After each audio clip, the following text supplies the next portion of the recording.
reveals New Orleans reaction to Lil Wayne missing out on the Super Bowl halftime show. Big Freedia hopes that Kendrick Lamar can make it up to Lil Wayne and is crossing her fingers for an on-stage engagement. Wouldn't that be something special? Bring Lil Wayne out. Bring him out, bring him out. The hip-hop world and beyond continues to debate Super Bowl 59 halftime show controversy over Kendrick Lamar getting the headlining slot instead of Lil Wayne. No matter what your thoughts are on this subject, there are a lot of different ways in which this debacle could develop before New Orleans hosts the game on February the 9th, 2025. But what better place to look at than the source? Obviously, you're a New Orleans. And Big Freedia, you're the unofficial New Orleans representative. Who do you think should headline? Me. Oh, okay. Yeah, you should. You should be up there for sure. Yeah, I should be up there making a mountain. But seriously, I don't think that it was just, people don't really know, I guess, whose decision it was to have the headliner or whatever. And I think that, me looking on the outside looking in, I think that Apple was the one who was able to pick the headliner because of that spot that Apple holds for the halftime show. And a lot of people blaming Jay-Z, a lot of people blaming, this one and that one. I think that it could be a collaboration, effort for Lil Wayne and Kendrick Lamar to perform together. Who knows, where the show guy ends up. New Orleans is definitely sad that Lil Wayne is not the headliner. I think that they should have had some Southern artists for sure on the ticket. I think the Cash Money and Lil and family should have definitely been involved. But who knows what's going to happen with the days ahead. Do you think now that Kendrick Lamar has announced that he's the headliner, and now knowing that Lil Wayne's hurt by that, do you think Kendrick Lamar should reach out to Lil Wayne and offer, kind of like what you said, some kind of collab on stage? I think it would be a great gesture. I think it would be a nice thing for Kendrick Lamar to do. I think he will definitely, get his love from Louisiana and from down south if he was to make that happen. Hey man, she makes a lot of good points. But we're on to the next story. Your boy Boosie Badass's daughter claps back at his criticism of her sexuality. Man, I know he's a parent. Boosie always got an opinion on what somebody else doing. And we kind of question you, Mr. Boosie. So Badass consistently draws backlash for his lack of support concerning the LGBTQIA2 plus community, even when it concerns his family. But for those who are unaware, he was Young Miami's latest guest on the Carisha Please podcast during Revolt World 2024 last weekend, and footage from it hit the internet around Friday, September the 27th. But during their conversation, the Baton Rouge rapper explained why he doesn't allow his openly lesbian daughter, Poison Ivy, to bring her partner to his home. When the former city girl asked why, he expressed fear over his daughter's sexuality, contaminating the rest of his children, in other words. Boosie wants to shield his kids from her sexuality and queer identities. Man, Boosie, you tripping. It's a community out here in the world. It's everywhere. It's on TV. It's in schools. It's on commercials. Man, you can't hide that from your kids, boy. Wake up. Go to the Matrix. It was nothing Boosie Badass said of the matter. I mean, she can still bring her situation to our house. My daughter's grown. It's a generation we raising. I don't want her to contaminate her 6, 7 sisters who look up to her. I want them to bring me grandchildren the right way. Grandchildren the right way, that's what I'ma stand on. If I don't want my other little girl to look at their daddy and say, "What's that, daddy?" Boosie, you need to grow up, bruh, cause if that question is asked, you gotta be a grown man and answer that simple question. My grandfather didn't let it, my daddy didn't let it, and I didn't let it. Man, that's the past, Boosie. It's a new world that we living in, bruh. Get a grip on life, bruh, and wake up. But let's check out what Boosie's daughter actually has to say to her father in response. Here we go. Let's check it out. I really don't even know where to start for real, because this ain't even my character. I don't really be getting on here and giving y'all what y'all want. But I feel like my daddy want me to give y'all what y'all want, and he want me to give him what he want as well. Okay, so he always speaking on my sexuality. The whole world know that. And it's been about 2 years now that I'll be quiet. I just quiet for shit. I don't say nothing. You know, I just go with the flow. I did everything in my power to understand that this is my father, regardless. Like, I'm gonna accept him and love him for who he is. So, I just seen he recently did an interview with Carisha, and he used the word contaminant. And putting my siblings in it with that. If you know me, this shit make me so mad. If you know me,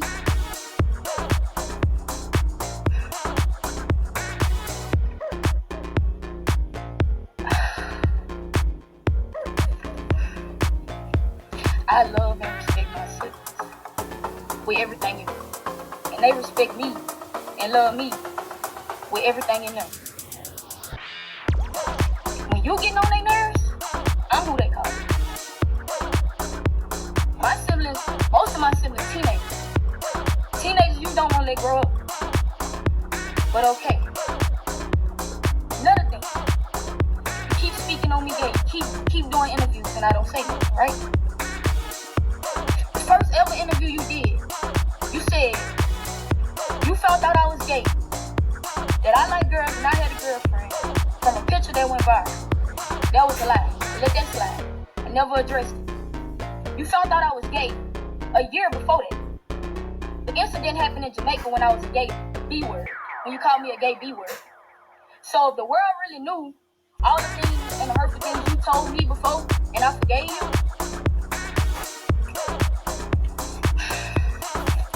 you wouldn't even understand. And no matter how you feel, at the end of the day, nigga, I'm your blood. I am your daughter.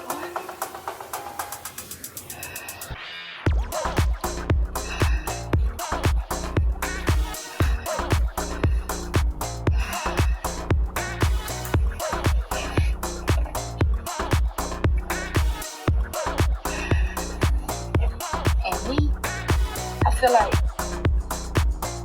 I done been through the most with you.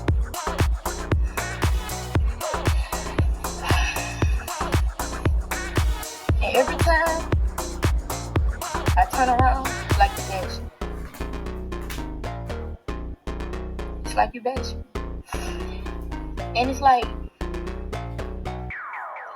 the whole world can go against you.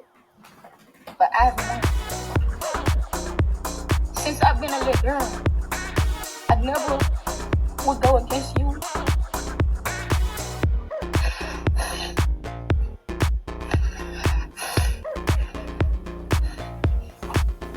And I think I'm really fed up. And you get to talking about God. Like, I don't know my God. He talking about God and how I grew up. I know my God from Nita, from my mama. My mama sent me scriptures there. My mama put me in the church. I don't recall not one time I'm ever getting up with you and you taking me to the Lord's house. I don't never recall it. I didn't learn it from you. I learned to hustle from you. I learned to not let nobody play with me from you. Even if it's you. You get what I'm saying? And it's crazy because I never downplayed you. I never said you was a bad father because you're not. You gonna make sure your kids straight. You always gonna do that. But emotionally, mentally, you suck. You suck, bro. And I know you suck with that because you rather go to the internet and have a conversation with the internet about your kids before you come to us and have that conversation. He done did about 6-7 interviews about me being gay, right? We ain't never have one sit down with me, myself, just him and Adriana, and ask me why you became that way, Fat. What triggered you? It never been that. Every question y'all asking him, and he giving y'all them answers. If I go ask him that, he wouldn't give me an answer. You know what I'm saying? He don't. The things that he do, bruh, I would have never thought he would do. And it's like, I came to the point to where yesterday, it just really did it. Because I'm like, bro, I would always not say something because I would feel like I'm not finna get on here and disrespect my pops. I'm not finna get on here and go against the grain and go against my dad. Nobody's finna make me do that. But it's like, you making me do that. They not even making me do that. You making me do that, nigga, because you steady speaking on me. You steady. Like, I would respect if you just say, just one time, just say, my daughter know how I feel about that. Can we move on to the next question? I can never get that from you. If y'all go look at my interviews, y'all will see. Anytime they try to make it like my daddy don't fuck with me or he this and that, I say he love me regardless. This my pops. I ain't going against him. Y'all ain't gonna turn me against him. I always stood on it. And it's like, I feel like you just don't be caring. You just don't care about my feelings no more. You just don't care about my heart. Because you entitled to feel how you feel. You entitled to your own opinion. Everybody is. Everybody is. And then another thing, I take a lot of backlash from you. I take a lot of backlash from you, Pops. Like a lot of people be scared to work with me. A lot of people don't want to work with me. A lot of opportunities have been missed because you are my father. But that's something I can't change. You know what I'm saying? So I don't go around like, I don't fuck with that nigga anyway because he don't fuck with me. I don't do that just so I can get on. You know what I'm saying? And with this music shit, if you broadcast my music the way you broadcast me being gay, maybe I'll be further than what I am. But you so worried about me being gay, you can't even see my true talent. The world always talk about, I know your dad's so proud of you, he should be so proud of you, and all that. Man, I don't remember the last time he told me that. I don't remember the last time I got that from him. And I'm always grateful. It don't matter what he gives me, it don't matter, and I barely even ask him for it. That's why I want my own so bad. That's why I'm hosting the debut. That's why I'm trying to do lip features. That's why I'm doing the interviews, because I want my own. I want my own, and he know that. He know that, bro. Like, that don't make no sense. I pay for most of my videos. I pay for most of this. You're not doing nothing. You're not supporting me like you should, and I don't hold that against you. I don't hold that against you. I still love you. I still don't downplay you, talk about you. But I'm tired of sparing. I'm tired of sparing, and I'm tired of just feeling like I'm just letting you play with me because you my pops. I'm tired of feeling like that. And I love you regardless. I'm always gonna love you. But there's no way I'm gonna keep letting you speak on me and I'm not gonna speak on you. There's no way I can't do that. And for the people that do support me and do know Ivy, I appreciate you. With everything in my heart, I appreciate y'all for allowing me to just be myself, express myself through this music, through YouTube channels, anything I want to do. I appreciate y'all. You know what I'm saying? And it's fucked up because the haters, like, that's something I can be used to. Like, they don't know me. They can comment on my life and do what they want. That's something that I can't let get me upset. You don't, like,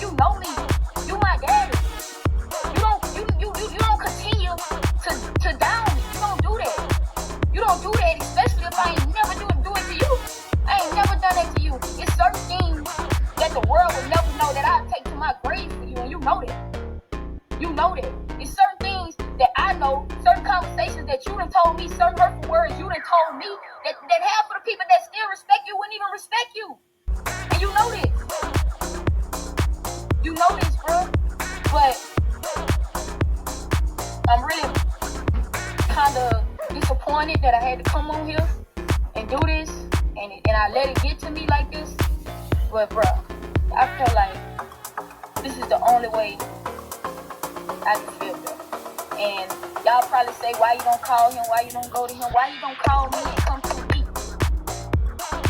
But we're on to the next story. Charleston White accuses Lil Woody of snitching on Young Thug in a scathing rant during a conversation with No Jumper's Adam 22 earlier this month. Lil Woody took the opportunity to discuss his relationship with Charleston White and called the internet personality Out for how he talks about him in interviews. I had a lot of respect for him, he explained. I used to watch his interviews and stuff on YouTube. Woody then described his feeling as though White was two-faced and his internet antics didn't line up with what their relationship was like in real life. He getting on the internet talking about I'm a killer, he said. Like, dang, bro. Me and you don't talk about none of this stuff, and I ain't no killer. From there, Woody said that he was no longer interested in controversy and warned White That he didn't want real beef with him, but regardless, White recently hopped online to go off on Woody, and he didn't hold back. in a post. He puts him on blast for allegedly snitching in the YSL case and more. But how can Charleston White talk about somebody snitching when that's all he talks about is snitching? Let's dive back in. Clearly, Woody didn't appreciate White's comments. In the same post, he's seen addressed at him on Instagram Live and describing how he's lost respect for him after hearing him talk about him this way. But moreover, he accused White of being upset that he didn't agree to an interview, which he says he turned down because he didn't want to do it for free. I'm praying for you, cuz. You really need it. He also said, and you're playing with the wrong one. What do you think about Charleston White, the snitch, saying that little Woody is a snitch and putting him on blast for alleged snitching and more? But what about Woody telling Charleston White, hey bro, you don't want no beef with me over here this way?